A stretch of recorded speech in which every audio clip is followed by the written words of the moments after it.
Okay, this lesson I'm going to make this like a pentatonic licks style lesson. So, not really going to use mainly all pentatonic. I'm just going to do mainly stuff I use a lot, which is not exactly pentatonic, but pentatonic and minor pentatonic and major pentatonic, and some other stuff I use like modes and arpeggios and shit like that.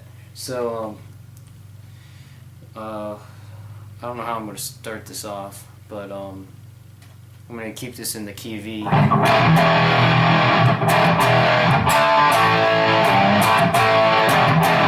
So I'm going to play this all out of the first box position of minor pentatonic.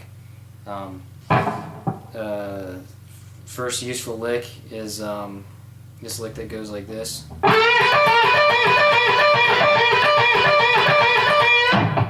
So all that is just that's bending from the G string in the minor pentatonic box, bending up to on the 14th fret to the 12th fret on the B string. Then you're just doing just a pick to the 15th fret on the B string.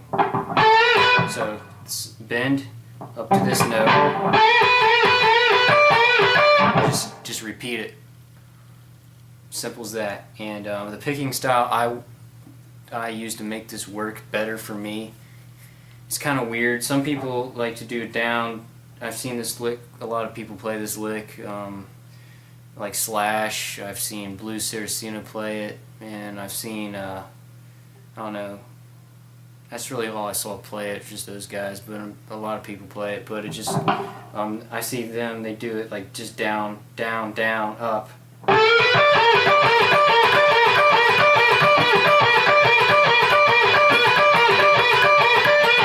Like that, but I usually just do an up.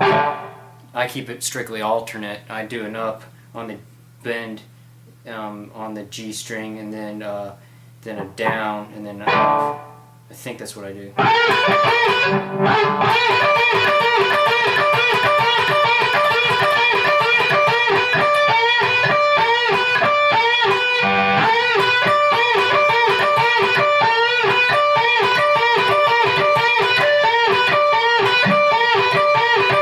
Something like that. I just do an up on the G string, and then I just keep it alternate like that on the B string. I can't really tell what I'm doing when I play it fast, and when I slow it down it changes up. So I'm probably doing a up somewhere, or maybe a down up, or maybe I'm doing an up down, up down. I don't know. I can't really tell when I slow it down.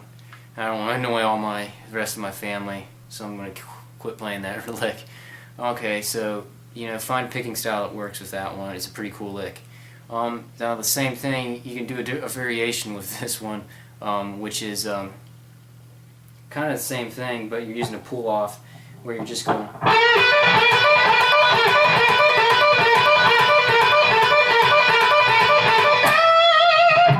like that. So that's just same notes, bend, but I'm just doing a pull off, and I'm doing a down, and I'm doing strictly an up, pull off, and I repeat it. So I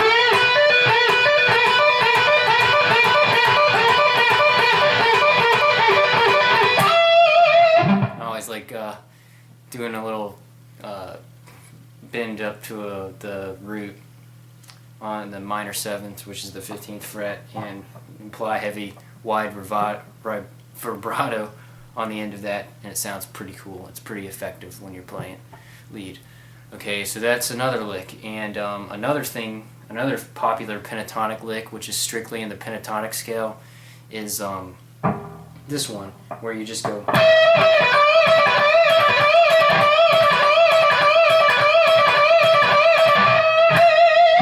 just like that. That's really one of my first speed licks I learned, and what I'm doing there is I'm just bending up to the root note like that, and I'm bending up to it, and I'm going.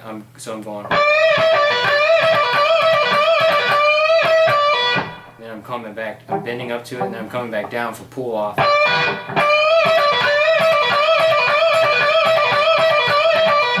Pull off from the 15th fret on the B string to the 12th, and I'm just repeating it. So that's another repeating pentatonic lick that kicks ass, and one of my first fast licks I learned. And you can also pick it all instead of doing the pull off like this.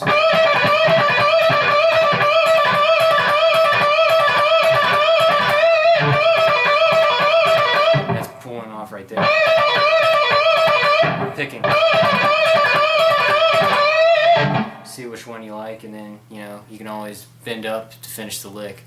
And that's another cool lick. And another one where you're using a variation going back to the licks I told you before, and this one is you can do a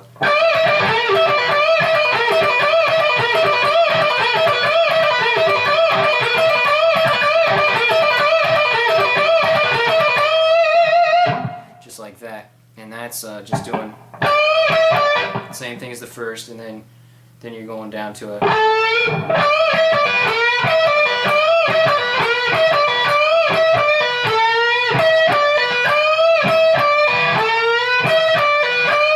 really slowly. It sounds like that. So you're just doing the same thing first, and then once you get up to that high octave, you go down to the G string and you bend up.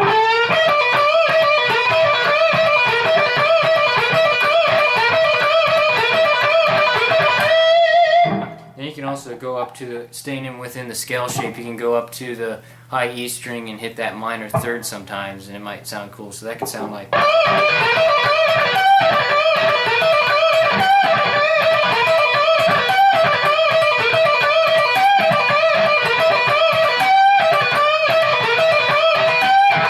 So that's something else you can do. That's just adding a little variation to it. Another one is those licks, and that's just a up pick, then another up pick. That's on the 15th fret high E string, hitting that arpeggio on the B and E strings. Then you can do it just bending up to the octave.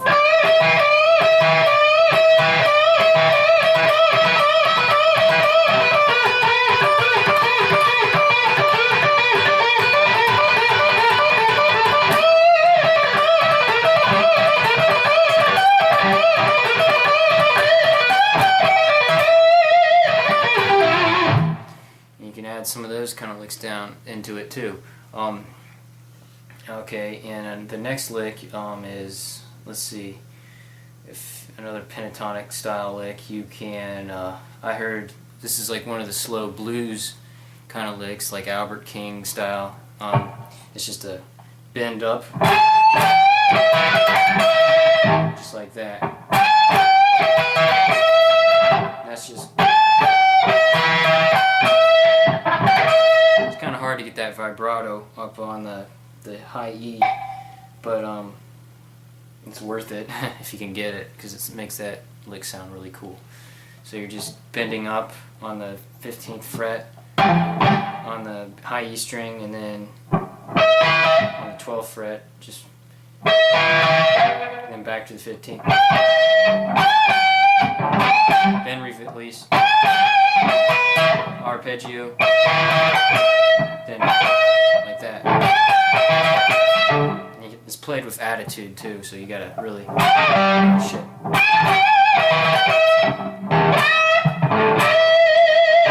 Like that. So let's see, in review we had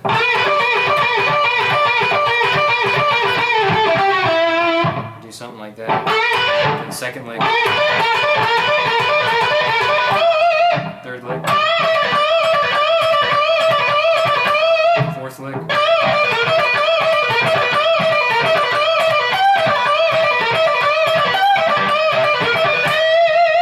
fifth lick, and also the sixth lick.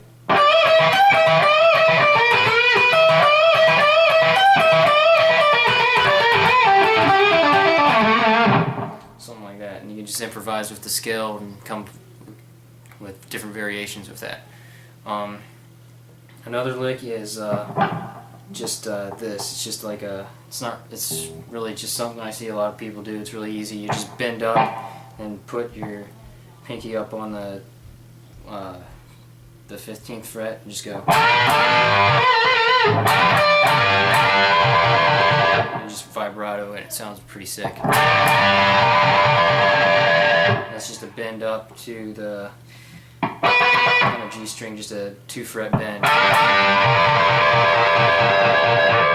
You just vibrato it, and sometimes I want to make clear that you want to work on. I think bends are really important. You really want to work on your vibrato and bending, and sometimes it can be cool to overbend something. So, for example, when with that lick, you can just go like that. That sounds pretty cool. I've seen some players do that, and I said, "Wow, I need to learn how to do that." So all I'm really doing is just vibrato it like that, or I could, or if you could, this is a good starting off lick where you can just bend up, really, really overbend. Really, is what you're doing. You can do vibrato like that. It's also important to use your other 1-finger bends too, and 2-finger bends like that. That's just bending in the middle between the minor and major third, and that's a very popular thing to do. So try to do that. And another thing is where you can apply the overbend is when you're bending up to the root right here. It's also a good place to do it.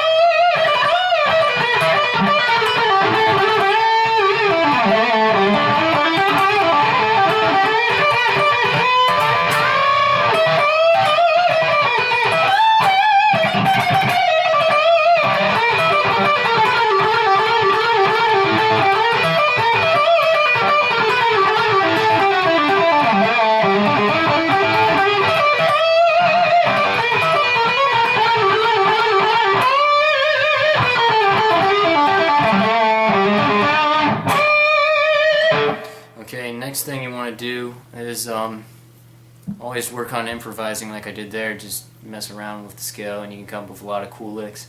You can do just like work with some out of the minor pentatonic kind of bends, like not really just minor pentatonic, but you can work on applying some modes into it, like the major 6 is another good bend up to the minor 7th, which in this case that would be on the 14th fret. You can make it a double stop, and you can put your index finger up on the what's it called, the E on the 12th.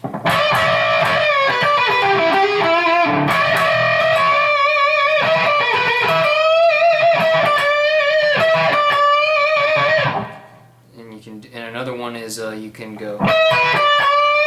That's just I've seen a lot of players do that. That's just using your middle finger to bend. And really, when I do a lot of my pentatonic licks, I just really just use 3 fingers, and I try to keep them all strong and bend with them just independently, like just one finger bending. Which in some cases I just bend with, especially if it's just a semitone bend. I just use 1 finger, like in that case. Well, maybe I use my index finger to go back, but I just try to work on that and get the right tone and get the right pitch.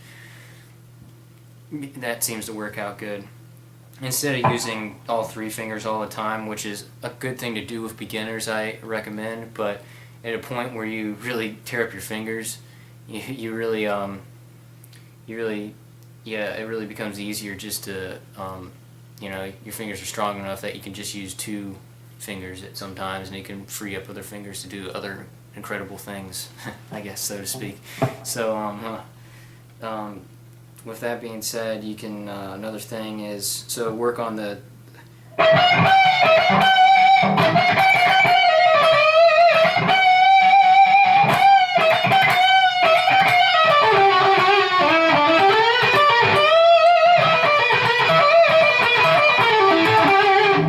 work on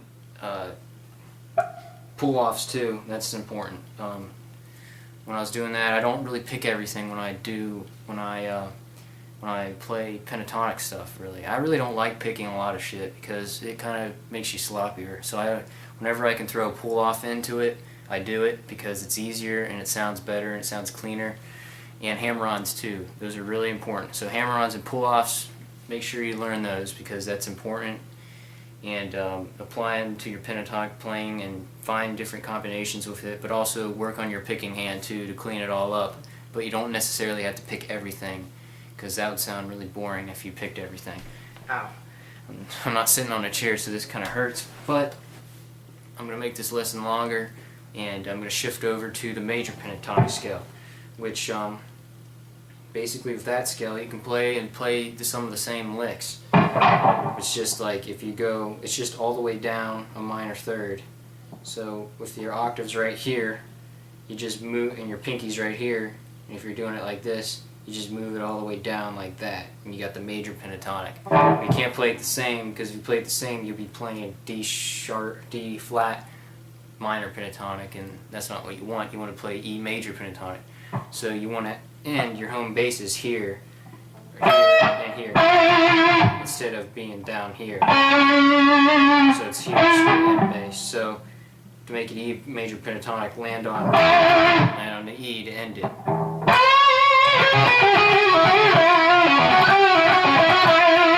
So that's a good lick I learned that's really effective in the major pentatonic scale is that you're doing a little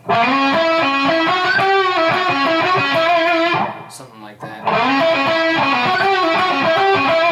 You can also add the minor third and make it kind of diminished sounding.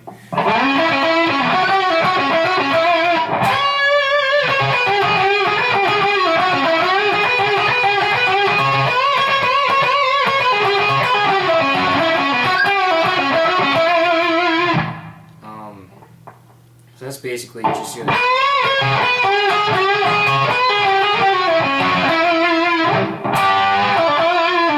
You can also go back to the minor.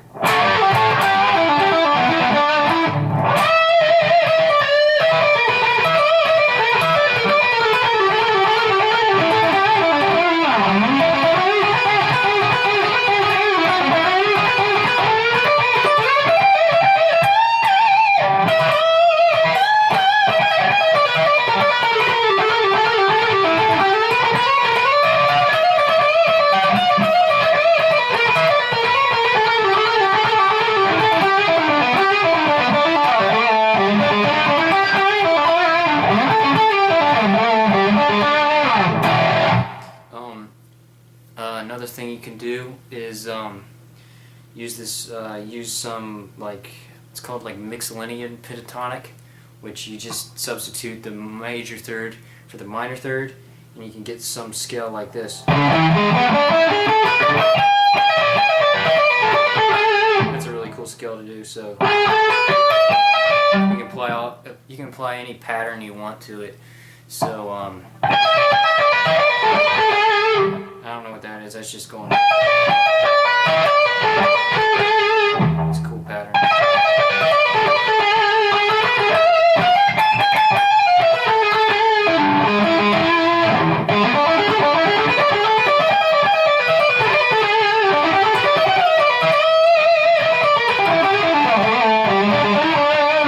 Another thing I like to do is use the minor third and major third in the same sentence, so to speak. So just go.